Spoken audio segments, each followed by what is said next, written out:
अस्सलाम वालेकुम वालेकुम सलाम जी। सर मेरी कल ਜਿਹੜੇ ਹੈਗੇ ਨਾ ਮੇਰੇ ਦੋਸਤ ਨੇ ਕੁਝ ਈਸਾਈ ਨੇ ਕੁਝ ਸਰ ਹਿੰਦੂ ਹੈਗੇ ਜੇ ਤੇ ਕੁਝ ਜਿਹੜੇ ਹੈਗੇ ਨਾ ਦੂਸਰੇ ਫਿਰਕਿਆਂ ਦੇ ਹੈਗੇ ਤੇ ਬਹਿ ਕੇ ਕੱਲ ਇੱਕ ਗੱਲ ਹੋ ਰਹੀ ਸੀ ਤੇ ਉਹ ਫਿਰ ਅਸੀਂ ਜਿਹੜਾ ਹੈਗਾ ਨਾ ਜਾਂ ਤੇ ਅਸੀਂ ਆਲਮ ਤੇ ਹੈ ਕੋਈ ਨਹੀਂ ਸਰ ਕਿ ਸਾਨੂੰ ਅਜ਼ਬਰ ਹੋਵੇ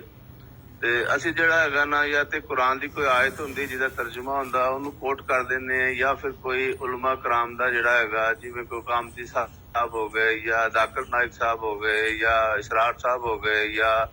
ਇਸ ਤਰ੍ਹਾਂ ਦੇ ਜਿਸ ਤਰ੍ਹਾਂ ਤੁਸੀਂ ਹੋ ਗਏ ਉਹ ਅਸੀਂ ਕੋਟ ਕਰ ਦਿੰਦੇ ਆ ਲੇਕਿਨ ਉਹ ਸਰ ਜਿਹੜਾ ਹੈਗਾ ਨਾ ਸਾਡੀ ਗੱਲ ਨੂੰ ਮੰਨਦੇ ਨਹੀਂ। ਉਹ ਕਹਿੰਦੇ ਜੀ ਤੁਸੀਂ ਕਹਿੰਦੇ ਹੋ ਕਿ ਕੁਰਾਨੇ ਪਾਕ ਜਿਹੜਾ ਹੈਗਾ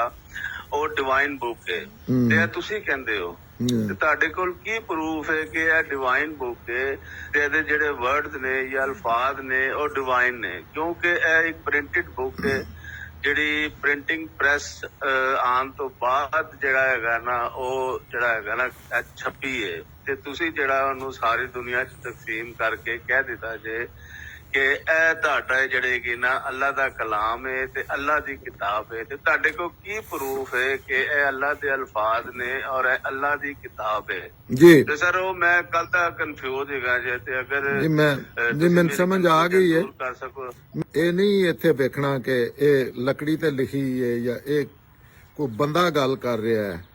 ਜਾਂ ਇਹ ਪ੍ਰਿੰਟਿੰਗ ਪ੍ਰੈਸ ਛਪ ਕੇ ਅਸਲ ਗੱਲ ਹੈ ਉਹ ਇਲਮ ਹੈ ਜਿਹੜਾ ਕੁਰਾਨ ਕਿਤਾਬ 'ਚ ਮੌਜੂਦ ਹੈ ਉਹ ਅੱਜ ਕੱਲ ਕਈਆਂ ਸੂਰਤਾਂ 'ਚ ਜਾਂ ਪਹਿਲੇ ਵੀ ਮੁੰਤਕਿਲ ਹੋਇਆ ਅੱਗੋਂ ਇਹਦੇ ਤੋਂ ਵੀ ਜਦੀਦ ਸੂਰਤਾਂ ਬਣ ਜਾਣੀ ਹੋ ਸਕਦਾ ਬਣ ਜਾਣ ਤੋ ਇਲਮ ਜਿਹੜਾ ਉਹ ਅੱਲਾ ਦਾ ਦਿੱਤਾ ਹੈ। ਇਸ ਦੁਨੀਆ 'ਚ ਅਗਰ ਕਿਸੇ ਨੇ ਸ਼ਹਾਦਤ ਦੇਣੀ ਹੋਵੇ ਤਾਂ ਇਹ ਸ਼ਹਾਦਤ ਹੈ ਕਿ ਦੁਨੀਆ ਦੀ ਪੂਰੀ ਦੁਨੀਆ 'ਚ ਜਿੰਨੀਆਂ ਵੀ ਕਿਤਾਬਾਂ ਨੇ ਉਹਨੂੰ ਕੋਈ ਚੁੱਕ ਕੇ ਵੇਖ ਲਵੇ ਉਹਨਾਂ ਦੀ ਉਮਰ ਜਿਹੜੀ ਹੈ ਉਹ 50 ਸਾਲ ਤੋਂ ਜ਼ਿਆਦਾ ਨਹੀਂ ਹੁੰਦੀ।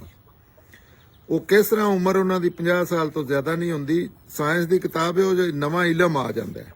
ਇਸੇ ਤਰ੍ਹਾਂ ਕਿਸੇ ਵੀ ਕਿਤਾਬ 'ਚ ਜਿਹੜਾ ਇਲਮ ਹੈ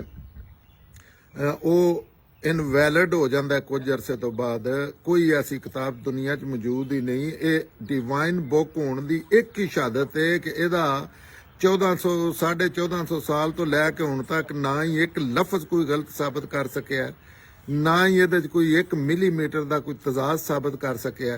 ਇਹ ਔਰ ਨਾ ਹੀ ਇਹਦੇ ਤੇ ਅੱਜ ਤੱਕ ਕੋਈ ਇਤਰਾਜ਼ ਜਿਹੜਾ ਜੈਨੂਇਨ ਇਤਰਾਜ਼ ਵੈਲਿਡ ਹੈ ਉਹ ਲਾ ਸਕਿਆ।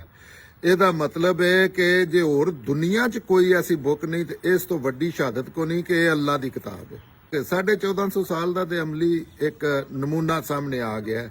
ਅਜੇ ਤੱਕ ਉਹਨਾਂ ਕੋ ਪੁੱਛਣਾ ਚਾਹੀਦਾ ਹੈ ਕਿ ਮੁਸਲਮਾਨਾਂ ਦੀ ਨਹੀਂ ਕੁਰਾਨ ਤੇ ਉਂਗਲ ਰੱਖ ਕੇ ਪੁੱਛਣਾ ਚਾਹੀਦਾ ਹੈ ਕਿ ਦੱਸੋ ਇਹਦੇ 'ਚ ਕਿਹੜੀ ਕੋਈ ਐਸੀ ਚੀਜ਼ ਹੈ ਜਾਂ ਫਿਰ ਇਹ ਵਿਖਾਓ ਕਿ ਹੋਰ ਵੀ ਕੋਈ ਦੁਨੀਆਈ ਕਿਤਾਬ ਹੈ ਜਿਹੜੀ ਇੰਨਾ ਅਰਸਾ ਕੱਢ ਰਹੀ ਹੈ। ਇਹ ਅੱਜ ਵੀ ਅੱਲਾ ਦੀ ਜ਼ਿੰਦਾ ਕਿਤਾਬ ਹੈ। ਜਿਸ ਤਰ੍ਹਾਂ ਅਸੀਂ ਗੱਲ ਕਰ ਰਹੇ ਹਾਂ ਇਸ ਤਰ੍ਹਾਂ ਜ਼ਿੰਦਾ ਇਨਸਾਨਾਂ ਨੂੰ ਖਿਤਾਬ ਕਰ ਰਹੀ ਹੈ ਔਰ ਇੱਕ ਲਫ਼ਜ਼ ਨਹੀਂ ਇਹਦਾ ਕੋਈ ਏਰਾ ਫੇਰੀ ਜਾਂ ਇਹ ਅਸਲ ਸ਼ਹਾਦਤ ਹੈ ਇਸ ਦੁਨੀਆ ਤੇ ਕਿ ਅੱਲਾ ਦੀ ਕਿਤਾਬ ਔਰ ਕਿਆਮਤ ਤੋਂ ਇੱਕ ਦਿਨ ਪਹਿਲੇ ਆਦਲ ਸਾਹਿਬ ਇਹਦੇ ਕੋਈ ਇੱਕ ਲਫ਼ਜ਼ ਹੋ ਜਾਂਦਾ ਨਾ ਇਸ ਤਰ੍ਹਾਂ ਤੇ ਫਿਰ ਇਹ ਅੱਲਾ ਦੀ ਕਿਤਾਬ ਨਹੀਂ ਰਵੇਦੀ। ਫਿਰ ਦੂਜਿਆਂ ਲੋਕਾਂ ਨੂੰ ਦੀ ਗੱਲ ਮੰਨਣੀ ਪਵੇਗੀ ਕਿ ਇਹ ਅੱਲਾ ਦੀ ਕਿਤਾਬ ਨਹੀਂ।